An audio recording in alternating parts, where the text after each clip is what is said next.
Hi guys, in this lecture you will be learning the try with resources.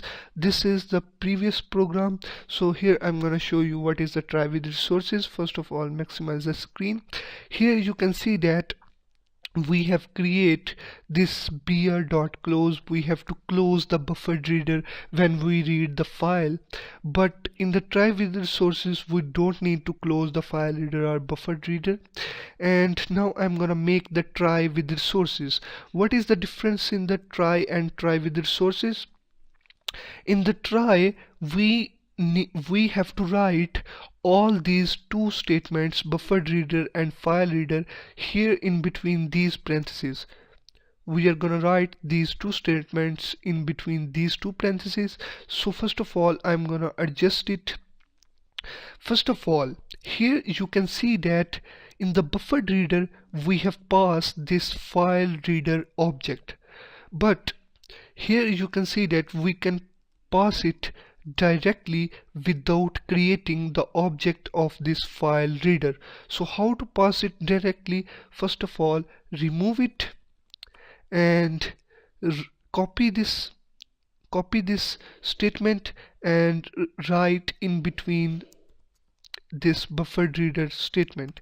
Here is the buffered reader statement. Remove this semicolon. So this is the way we can create the short statement. In the buffered reader we have created the new object that have the file object. So this is just like, this is same as the previous statement. It works correctly. And now here I'm gonna remove this semicolon and copy this statement and pass it in the try with resources. So this statement automatically close the buffered reader.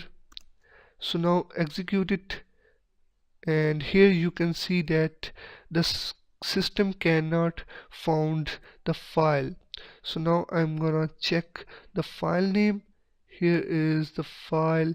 The file is not found because I have created the new project whose name is 37 try with resources. So now I'm gonna copy the file from the previous project. Here is, I have created the file in another folder. So copy this file and paste it in the new project here. And now let's read it.